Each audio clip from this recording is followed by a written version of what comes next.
নমস্কাৰ বন্ধু বান্ধৱীসকল, আশা কৰোঁ আপোনালোক ভালে কুশলে আছে আৰু নিজৰ কাম কাজত হয়তো ব্যস্ত হৈ আছে।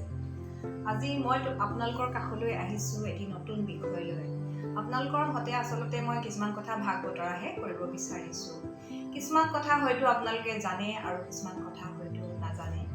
আৰু জনা নজনাৰ মাজতে আহকচোন আমি কিছুমান বিষয়ে আলোচনা কৰোঁ। আজৰি সময়ত ইয়াকে কৰি আমাৰ মনবিলাক ভাল হ'ব। আপোনালোকে সকলোৱে ৰূপকোঁৱৰ জ্যোতিপ্ৰসাদ আগৰৱালাক চিনি পায়, এজন অসমৰ মহান শিল্পী তেওঁ। আৰু আমি জানো যে ৰূপকোঁৱৰ জ্যোতিপ্ৰসাদ আগৰৱালাই প্ৰথম অসমীয়া বোলছবি নিৰ্মাতা। প্ৰথম জয়মতী ছবিৰ যোগেদি তেওঁ অসমীয়া বোলছবিৰ পাতনি মেলিছিল আৰু সেই বোলছবিত অভিনয় কৰিছিল আইদেউ সন্দিকৈ, মহিলাৰ চৰিত্ৰত, মানে প্ৰধান চৰিত্ৰটিৰ কথাই মই ক'ব খুজিছোঁ। আৰু আমি জানো যে সেইখিনি সময়ত মহিলাই চিনেমাত অভিনয় কৰাটো কিমান কঠিন কাম আছিল। তথাপিও জয়মতীৰ চৰিত্ৰত অভিনয় কৰি আইদেউ সন্দিকৈয়ে সাহসিকতাৰ পৰিচয় দিছিল। এতিয়া এইখিনি হৈছে আমি জনা কিছুমান কথা। এতিয়া আমি হয়তো আপোনালোকে নাজানিব পাৰে বা জানিবও পাৰে, এই ক্ষেত্ৰত মই ক'ব নোখোজোঁ, জানিবও পাৰে আপোনালোকে।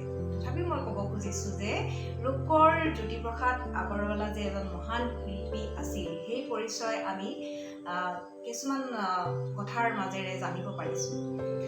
তেওঁ সেই সময়ত যিসকল শিল্পীক অভিনয় কৰোৱাইছিল, যিসকল সৰু বৰ শিল্পী আছিল, প্ৰত্যেককে মাননিও দিছিল আৰু সেই মাননিৰ পৰিমাণ আছিল কিছুমানক 200 টকা, 100 টকা, 50 টকা বা কিছুমানক 20 টকাও দিছিল।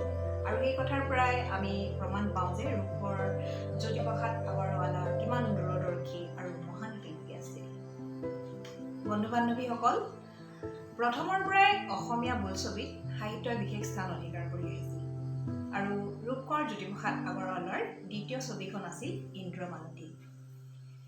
বিশেষকৈ ইয়াত নায়ক নায়িকাৰ নামেৰে ছবিখন নামকৰণ কৰা হৈছিল ইন্দ্ৰ আৰু মালতী। এই দুয়োজন আছিল তাৰ নায়ক নায়িকা, যিটো সমগ্ৰ ভাৰতবৰ্ষৰ বোলছবি জগততে এটা বিৰল কথা আছিল।